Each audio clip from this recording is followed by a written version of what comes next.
ایک مرتبہ حضور اکرم صلی اللہ علیہ وآلہ وسلم نماز پڑھا رہے تھے۔ جب آپ سجدے میں گئے تو امام حسین رضی اللہ عنہ جو کہ ابھی بچہ تھے، وہ آپ صلی اللہ علیہ وآلہ وسلم کی پشت پر سوار ہو گئے۔ آپ صلی اللہ علیہ وآلہ وسلم نے سجدہ طویل کر دیا، یہاں تک کہ صحابہ کرام رضی اللہ عنہ بھی پریشان ہو گئے۔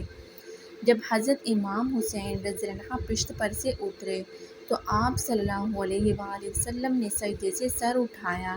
جب نماز مکمل ہوئی تو صحابہ کرام رضی اللہ عنہ نے آپ صلی اللہ علیہ وآلہ وسلم سے استفسار کیا، یا رسول اللہ صلی اللہ علیہ وآلہ وسلم، کیا سجدہ طویل کرنے کا حکم آ گیا ہے، یا آپ صلی اللہ علیہ وآلہ وسلم پر دوران سجدہ وحی نازل ہو رہی تھی؟ آپ صلی اللہ علیہ وآلہ وسلم مسکرائے اور فرمایا، نہ تو سجدہ طویل کرنے کا حکم آیا ہے اور نہ ہی مجھ پر وحی نازل ہو رہی تھی، بلکہ میرا بیٹا حسین میری پشت پر سوار ہو گیا تھا۔ میں نے یہ پسند نہیں کیا کہ میں سر اٹھاؤں اور میرا بیٹا گر جائے، اس لیے میں نے سجدہ طویل کر دیا۔ سبحان اللہ۔ اس واقعے سے معلوم ہوا کہ امام حسین رضی اللہ عنہ کو معمولی سی تکلیف پہنچنا بھی حضور اکرم صلی اللہ علیہ وآلہ وسلم کو گوارا نہیں۔ تو جب ظالموں نے میدان کربلا میں آپ صلی اللہ علیہ وآلہ وسلم کے اس پیارے نواسے کو تیروں تلواروں نیزوں سے شدید ترین زخمی کر کے گھوڑے سے گرایا ہوگا تو اس وقت آپ صلی اللہ علیہ وآلہ وسلم کو کتنی تکلیف ہوئی ہوگی۔ جب امام حسین کے سر کو جسم اقدس سے جدا کر کے نیزے پر بلند کیا ہوگا، اس وقت قلب رسول اللہ صلی اللہ علیہ وآلہ وسلم پر کیا گزر رہی ہوگی۔ 10 محرم الحرام بروز جمعۃ المبارک 60 ہجری رسول اللہ صلی اللہ علیہ وآلہ وسلم کے اس پیارے نواسے کو حالت سجدے میں نہایت بے دردی اور صفاقی کے ساتھ شہید کر دیا گیا۔ قلب میں اتنی ہمت نہیں کہ اس منظر کے متعلق کچھ بیان کر سکیں۔ انا للہ و انا الیہ راجعون۔ میدان کربلا میں حضرت امام حسین رضی اللہ عنہ آپ کے خانوادہ اور آپ کے اصحاب کی لازوال قربانی نے قیامت تک کے مسلمانوں کو یہ درس دیا کہ ظلم اور ظالم کا ڈٹ کر مقابلہ کرنا چاہیے، باطل کے سامنے کبھی سر نہیں جھکانا چاہیے، راہ حق پر پایہ استقلال میں ذرا بھر لغزش نہیں آنی چاہیے۔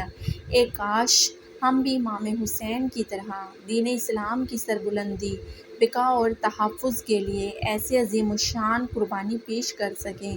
قتل حسین اصل میں مرگ یزید ہے۔ اسلام زندہ ہوتا ہے ہر کربلا کے بعد۔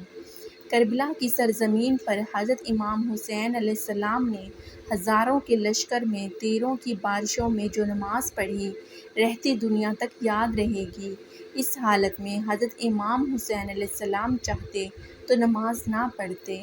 اللہ کی قسم، ان کی پاک ذات ہے، جنتی نوجوانوں کے سردار ہیں۔ ہاں، لیکن وہ ایک پیغام تھا جو حضرت امام حسین نے نماز ادا کر کے امت مسلمہ کو دیا کہ نماز کبھی نہ چھوڑنا۔ جب امام حسن اپنی بیوی کو طلاق دے رہے تھے تو امام حسین نے وجہ پوچھی تو امام حسن صلی اللہ علیہ وآلہ وسلم نے کہا کہ وہ ابھی میری بیوی ہے اور بیوی کے عیب بیان کرنا اپنے عیب بیان کرنا ہے۔ اور جب طلاق ہو گئی تب امام حسین صلی اللہ علیہ وآلہ وسلم نے دوبارہ وجہ پوچھی کہ اب تو وہ آپ کی بیوی نہیں رہی، اب وجہ بتا دیں۔ تو تب امام حسن صلی اللہ علیہ وآلہ وسلم نے کہا کہ اب وہ میرے لیے محرم نہیں اور اس کے بارے میں بات کرنا شریعت کے خلاف ہے۔ یہ ہے ہمارا دین اور ہم لوگ اپنی بیویوں کو اپنوں میں بیٹھ کر ذلیل کر رہے ہوتے ہیں۔ پیارے دوستو، اگر آپ کو میری یہ ویڈیو اچھی لگے تو ویڈیو کو لائک اور شیئر ضرور کریں، اور اگر آپ میرے چینل پر نئے ہیں تو پلیز میرے چینل کو سبسکرائب کر لیں۔ بہت شکریہ۔